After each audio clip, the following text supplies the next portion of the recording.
April 17, 1943, Room 13, Admiralty Building, London. Rain streaked down Whitehall's darkened windows as a small group of Britain's most unconventional intelligence officers gathered around a long oak table. The room smelled faintly of tobacco, damp wool, and the ink of freshly typed memoranda. Outside, air raid sirens echoed across London's skyline. Sitting at the head of the table was Lieutenant Commander Ewan Montague, a lawyer-turned-intelligence officer of the Naval Intelligence Division, NID, wearing a neatly pressed uniform that betrayed no hint of the audacious deception he was about to help orchestrate. Beside him sat Charles Chumley, an RAF flight lieutenant with an eccentric flair and a mind made for misdirection. Together, under the authority of Rear Admiral John Godfrey, Director of Naval Intelligence, they were about to propose one of the strangest and boldest operations in the history of warfare. The Allied High Command had made its decision. Operation Husky, the invasion of Sicily, would be the next major offensive against Axis Europe. Yet everyone from Churchill to Eisenhower knew the risk. If the Germans and Italians concentrated their defenses there, Allied troops would face catastrophic losses before even reaching the beaches. The solution was deception, to convince Hitler that the Allies would invade elsewhere, perhaps Greece or Sardinia. The Allies already had a deception framework known as Operation Barclay, designed to mask Husky's true target. But Montague and Chumley were about to take it one step further with a scheme inspired by a curious document known as the Trout Memo. Godfrey's memo, circulated in 1939, had suggested that the trout fisher casts patiently and in many ways, one of those ways being to plant misleading papers on a corpse for the enemy to find. The idea had remained theoretical until now, as the rain battered the Admiralty's windows. Montague leaned forward. "What if," he said quietly, "we really did that? They would need a body, a man who could convincingly pass for a British officer. A body that would wash ashore under just the right circumstances, carrying documents pointing not to Sicily, but to Greece." It was deception at its purest, Operation Mincemeat. The plan required precise orchestration. The body would be dressed as Major William Martin, Royal Marines, complete with a wallet full of personal effects, love letters, receipts, a photograph of a sweetheart, even a letter from his fictional father. Every detail had to withstand German scrutiny. The briefcase chained to his wrist would contain top-secret invasion plans outlining an Allied attack on Greece and Sardinia, while only vaguely mentioning Sicily as a diversion. The challenge was finding a suitable body. It couldn't appear as though it had been in the water for weeks, nor could it look like it had died violently. It needed to match the narrative, a plane crash at sea. The man must look like he had drowned. Weeks passed as pathologist Sir Bernard Spilsbury, famed for his work in high-profile murder cases, was discreetly consulted. Finally, a solution came from an unlikely source. The body of GLYNDWR Michael, a homeless man from Wales who had died after ingesting rat poison, was identified as suitable. His death left no visible trauma, and the poison would not be detectable once the body had decomposed in seawater. But on April 19, 1943, in a cold, dimly lit morgue in London, Montague and his team inspected the body that would become Major Martin. They ensured the face was unrecognizable, the lungs waterlogged to support the drowning narrative. A coroner's certificate was quietly issued under a false name. No one beyond the highest security clearance knew what the corpse was truly meant for. The man's new identity began to take shape. Uniform, Royal Marines battle dress, regulation issue, wallet contents, London Theatre ticket stubs, a bill from a tailor in Savile Row, a photograph of Pam, actually Jean Leslie, a young clerk from MI5 who lent her picture to the mission, correspondence, letters between Major Martin and his fiancée, drafted by MI5 officers with just the right touch of affection and mundanity, official documents, a letter from Lieutenant General Archibald Nye, Vice Chief of the Imperial General Staff, to General Sir Harold Alexander in North Africa, detailing false invasion plans. The fabrication was flawless. Every fold, every ink smudge, every fingerprint was deliberate. That on April 24th, The body was sealed inside a metal canister packed with dry ice, labeled optical instruments. The canister was loaded onto HMS Seraph, a British submarine commanded by Lieutenant Commander Bill Jewell. Only Jewell and his senior officers were told the truth. They were transporting a man who never was. Their destination, the coast of Huelva, Spain. Neutral on paper, but its intelligence network was crawling with German spies. If the body washed ashore there, the documents would almost certainly fall into aware hands. HMS Seraph slipped silently from Holy Loch, Scotland, into the dark waters of the Atlantic. The operation entered its most perilous phase. If discovered, it would be condemned as a grotesque act of wartime deceit. If successful, it could alter the course of the war. The body of Major William Martin, Royal Marines, was now en route to make the greatest posthumous contribution of the Second World War. April 30th, 1943, off the coast of Huelva, Spain. In the cold, pre-dawn mist, the HMS Seraph surfaced quietly, her diesel engines purring beneath the waves of the Gulf of Cadiz. The sea was calm, almost unnervingly so, as Lieutenant Commander Bill Jewell stood on deck, watching the gray horizon where night met the faint line of dawn. Every man aboard knew the gravity of what they were about to do, though few fully understood its implications. At 4:30 a.m., the canister labeled optical instruments was hoisted onto the deck.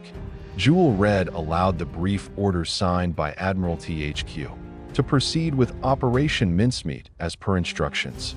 No further explanation, no room for questions.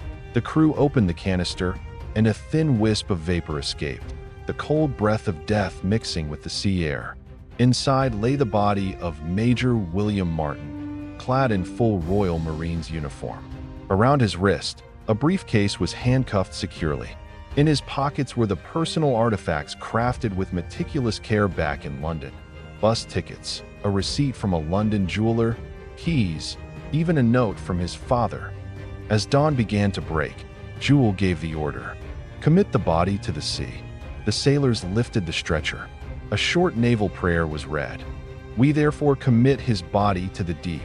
With a soft splash, the body slipped beneath the surface, disappearing momentarily before bobbing up and drifting toward the Spanish shore. Jewell recorded the time and coordinates. Huelva, 37°12'N, 6°57'W. To ensure authenticity, the submarine circled for a few minutes, firing a few rounds into the sea to simulate the sounds of a plane crash. Then, silently, HMS Seraph submerged once again, vanishing into the Atlantic. May 1st, 1943, Huelva, Spain.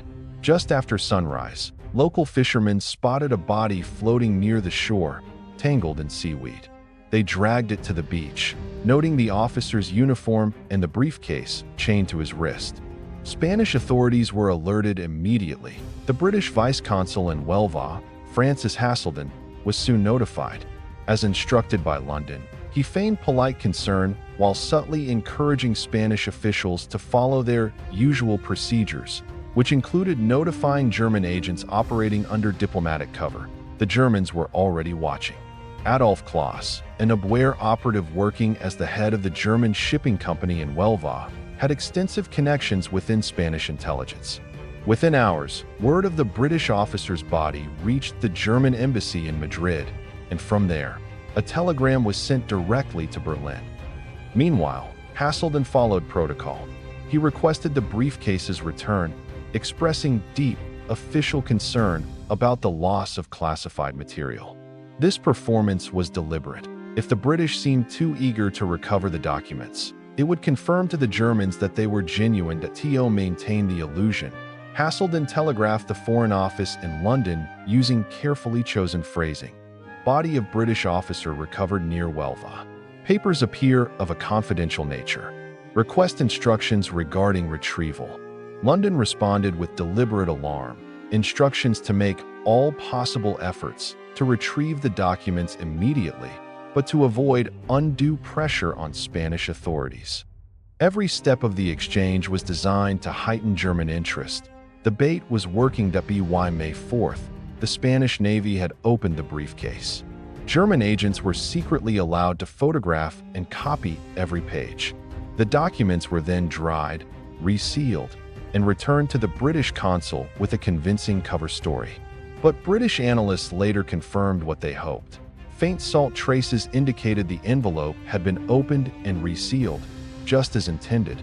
Inside the briefcase were letters that described a coordinated Allied invasion of Greece and Sardinia, while suggesting Sicily was merely a decoy.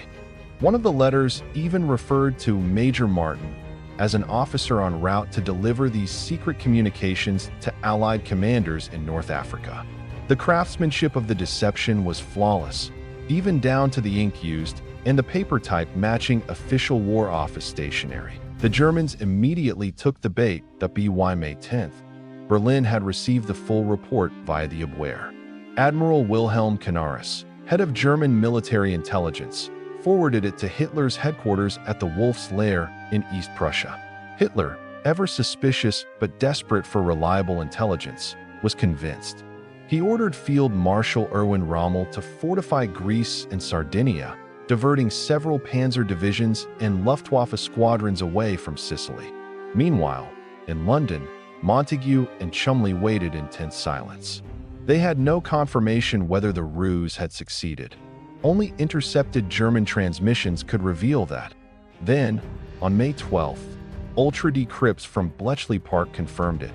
German High Command was now concentrating its Mediterranean defenses toward the Eastern Aegean.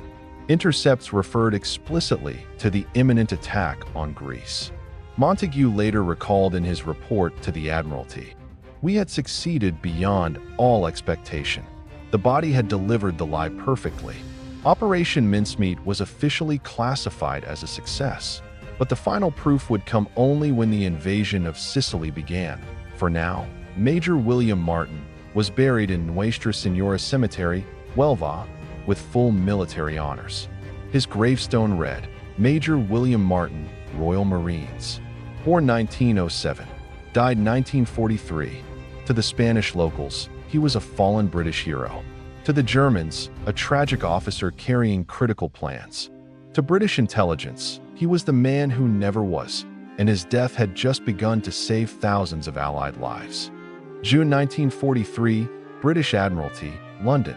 In a dimly lit room inside Room 13 of the Admiralty, Lieutenant Commander Ewan Montagu sat hunched over an intercepted German message decoded just hours before by Bletchley Park's Ultra team. The typewritten words were clinical and brief, yet they carried the weight of success. Enemy movements indicate Allied invasion of Greece expected. Reinforcements requested for Peloponnese sector. Sicilian defense remains secondary concern. Montagu lowered the paper slowly, exchanging a silent glance with Charles Cholmondeley, who stood by the window smoking a cigarette, his nerves still taut despite weeks of anticipation. The Germans had taken the bait completely. For months, Operation Mincemeat had been a game of silence and waiting. Now, finally, proof arrived that the body of Major William Martin, the fabricated Royal Marine officer who never lived, had done its job. The next question was, would the deception hold long enough for the Allies to land in Sicily? Across the English Channel, preparations for Operation Husky, the largest amphibious invasion of the Mediterranean theater, were nearing completion. In total secrecy, 160,000 Allied troops, 3,000 landing craft, and 4,000 aircraft were gathering across North Africa and Malta under the command of General Dwight D. Eisenhower and Field Marshal Sir Harold Alexander. Their mission: invade Sicily, Hitler's fortress island, and open the gateway to southern Europe. Yet in Berlin, Adolf Hitler was reading the same false documents that had been photographed in Spain. Reports from the WWII, reinforced by Luftwaffe reconnaissance, and even fabricated British radio chatter, part of the broader deception framework of Operation Barclay, convinced him that the Allies would attack Greece. The ruse's effects rippled across the Axis command structure. Field Marshal Erwin Rommel, ordered by Hitler, flew to Athens to organize coastal defenses in the Peloponnese. Panzer divisions and anti-aircraft batteries were shifted from Italy and France to Yugoslavia and Greece, Luftwaffe fighter squadrons were redeployed from Sicily to the Balkans, leaving the island with a fraction of its original air cover. Intercepted German naval traffic confirmed the strategic redeployment. Bletchley Park's cryptanalysts, working around the clock under Commander Alastair Denniston, decrypted messages showing a 30% reduction in Axis defensive strength on Sicily by mid-June. Montague recorded in his post-war notes, "The corpse had carried our hopes into enemy hands. Its silence was more eloquent than any speech." July 9, 1943, the Mediterranean Sea, off the coast of Sicily. The night was heavy with wind and rain. Waves crashed against the hulls of hundreds of landing craft as Operation Husky commenced.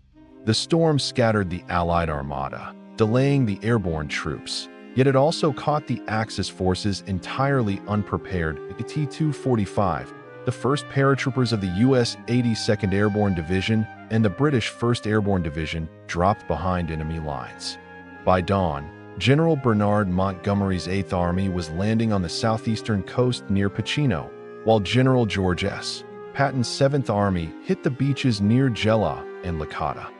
On shore, German and Italian commanders scrambled in confusion. They had been certain the invasion would come in Greece or Sardinia, not here. Many frontline units had been stripped for redeployment elsewhere. Colonel General Alfred Jodl, Chief of Operations for the Wehrmacht, noted in his situation report that same day, "Enemy assault on Sicily unexpected. Redeployment to Aegean may have been premature, but by then it was too late. The deception had worked too perfectly." In Madrid, the German attaché Colonel Karl Erich Kalinthal, who had personally examined the photographed Mincemeat documents, was convinced they were genuine. Even when the invasion of Sicily began, he continued to insist to Berlin that this was merely a diversion, exactly as the forged letters had claimed. His reports caused further delay in German response. The Führer Directive No. 48, issued on July 14th, still described the main enemy effort as directed toward the Balkans. It took nearly a week before Hitler reluctantly accepted that Sicily was the true target, by which time Allied forces had already secured major beachheads and captured several airfields. Meanwhile, at Bletchley Park, cryptographers monitoring German radio signals watched the confusion unfold in real time. One decrypted message from OKW, Oberkommando der Wehrmacht, captured the moment of realization inside Hitler's inner circle. Enemy deception possibly achieved via recovered British officers' papers. Investigation ongoing. By the time that message was sent, Axis defenses in Sicily were collapsing under relentless Allied assault. Back in London, Montague and Cholmondeley received a classified telegram from Admiralty intelligence confirming the outcome. Invasion, Sicily successful. Enemy misdirected. Casualties minimal. Operation Mincemeat deemed effective. For the men who had orchestrated the deception, it was a moment of quiet triumph, not of glory, but of grim satisfaction. They knew their scheme, as macabre as it was, had saved countless soldiers from dying on the beaches of Sicily. Still, the man at the heart of their success, the unknown corpse, remained buried in a Spanish cemetery under the false name Major William Martin. Few would ever know who he truly was. Ewan Montague later wrote in his official after-action memorandum to the Admiralty, "In a war fought with guns, ships, and bombs, one of our most decisive weapons was a dead man carrying lies." August 1943, London, England. The air in room 13 of the Admiralty was heavy with the scent of pipe smoke and old paper as Lieutenant Commander Ewan Montague placed a new file in the classified cabinet marked Completed Deceptions, Mediterranean. The folder contained every document, telegram, and photograph associated with Operation Mincemeat, the operation that had misled Hitler, drawn enemy divisions hundreds of miles off course, and helped secure the Allied landings on Sicily. The official post-operation report summarized its results succinctly. Operation Mincemeat. Objectives achieved. Enemy accepted deception fully. Substantial diversion of Axis forces confirmed by ultra-intercepts. To most in British intelligence, the mission was finished, a quiet, macabre victory to be buried under layers of secrecy. But for Montague, one matter still lingered like a ghost: the body, the man who had never been Major William Martin. For security reasons, only a handful of people knew the true identity of the corpse used in the operation. The name, William Martin, had been chosen precisely because there were several officers with similar ranks and service numbers, just enough to make background verification difficult for German intelligence. Yet the man beneath that uniform had been a destitute Welsh laborer, Glynwr Michael, born in 1909 in the mining town of Aberbargod, South Wales. He had died alone in January 1943 in an abandoned warehouse near King's Cross after ingesting rat poison. The coroner recorded his death as phosphorus poisoning, self-administered, though it was uncertain whether it had been suicide or a tragic accident. When pathologist Sir Bernard Spilsbury examined his body, he recognized that Michael's lungs would mimic the physiological effects of drowning once immersed in seawater. That single detail made him the perfect candidate for the deception. The decision was grim but practical, and it was kept secret for decades.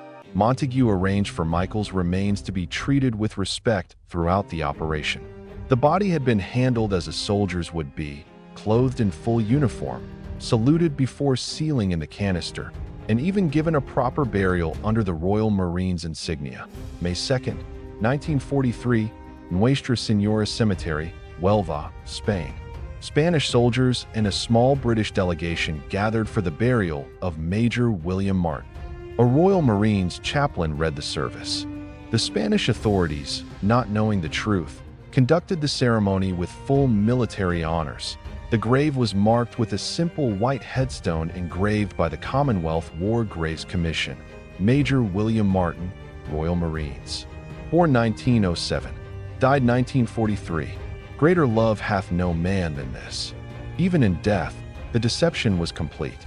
No one outside the highest levels of British intelligence, not even the cemetery caretakers, ever learned who the man truly was. For years after the war, Montague and Chumley maintained the cover story.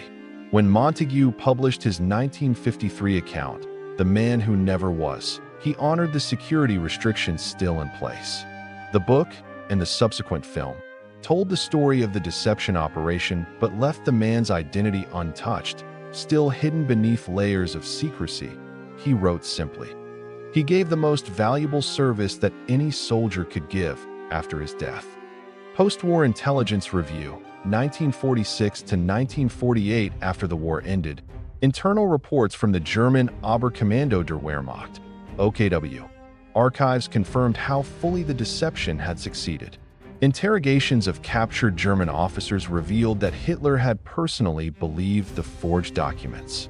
Field Marshal Keitel and General Jodl had acted on his direct orders, redirecting entire divisions to Greece and Sardinia even after the invasion of Sicily was underway.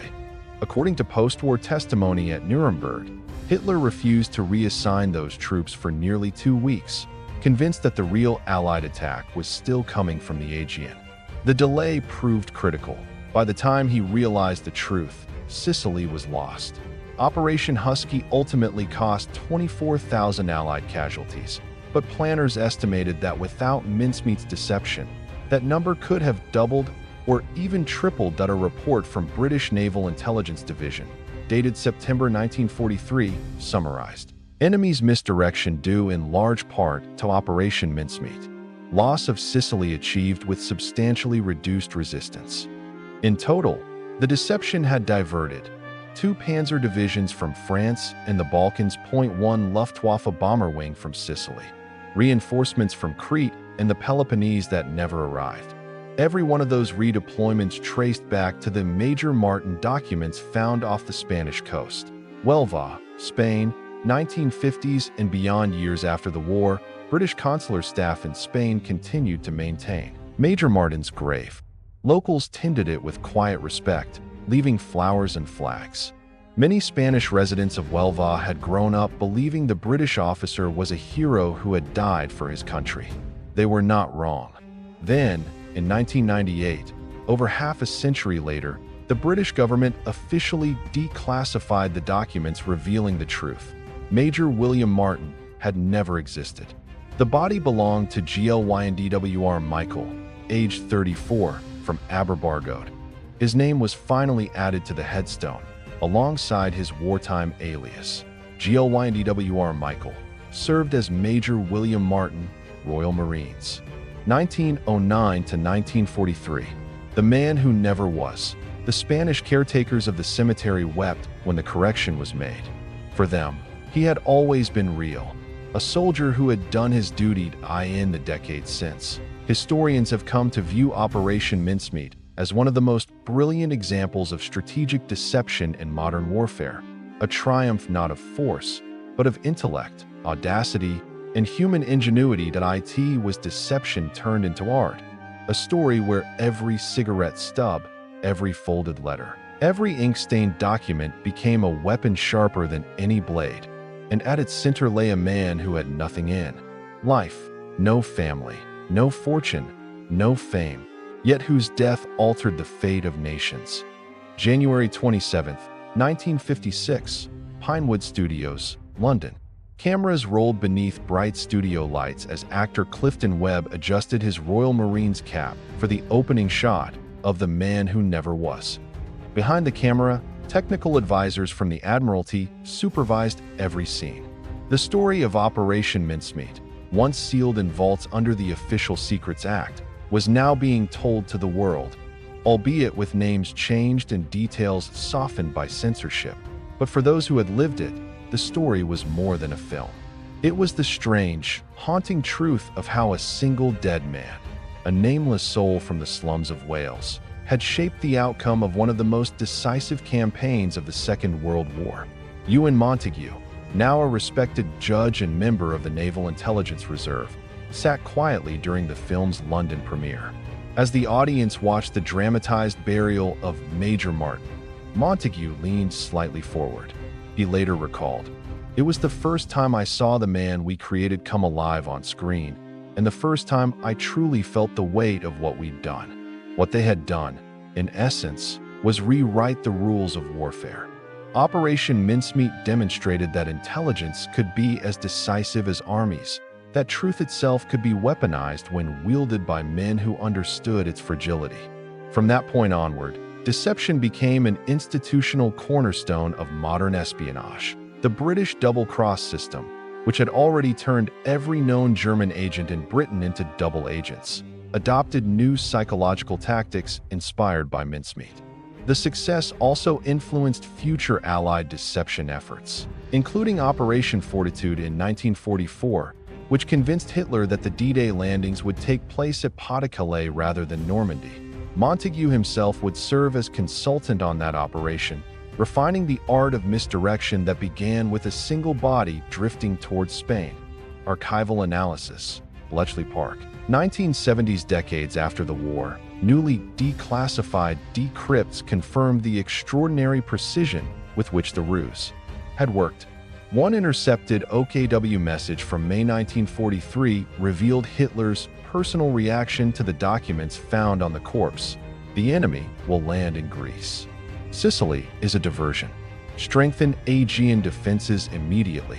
This single message redirected the course of German logistics across southern Europe. It resulted in the construction of hundreds of coastal fortifications in Greece, fortifications that were never attacked. The data from Ultra Decrypts later proved that the deception shortened the Sicilian campaign by nearly a month, reduced Allied losses by thousands, and accelerated Italy's surrender. Prime Minister Winston Churchill, upon hearing the operation's success in July 1943, famously remarked to his chiefs of staff, "In wartime, truth is so precious that she should always be attended by a bodyguard of lies." Operation Mincemeat had become that bodyguard. Huelva, Spain, present day. The cemetery of Nuestra Señora de la Soledad is quiet now, shaded by olive trees and the whitewashed walls of the Andalusian hills. Among the rows of graves, one stands out, a marble headstone adorned with the crest of the Royal Marines and the words, "Major William Martin, Royal Marines. GLYNDWR Michael. 1909 to 1943. The Man Who Never Was." Visitors from Britain still come to leave poppies each April, marking the day the submarine HMS Seraph surfaced to deliver the body to the sea. Spanish caretakers continue to tend the grave with reverence. Local fishermen, whose fathers once pulled the body from the surf, still tell the story of El Oficial Ingalls who washed ashore during the war and changed its course. For them, there is no deception, only the memory of a man who gave his life in service of freedom, even if he never knew it. Epilogue. The quiet legacy of Mincemeat historians now rank Operation Mincemeat alongside the most influential deceptions in military history, not merely for its audacity, but for its humanity. It was a story born from desperation, executed through intellect, and immortalized by the anonymous sacrifice of one man. No battle was fought in his name, no medal awarded. Yet in the grand sweep of the war, his silent journey accomplished what divisions of soldiers could not. It shifted the balance of power, deceived an empire, and saved thousands from dying on foreign beaches. When the operation was finally declassified, Ewan Montague visited the grave in Welva one last time. Standing before the stone, he placed a small bouquet of white flowers and said nothing. The silence seemed fitting. The corpse that had once drifted ashore under false orders had carried with it a lie so convincing it became truth. And that truth, written in ink, sealed in a briefcase, and chained to the wrist of the man who never was, helped bring the Allies one step closer to victory.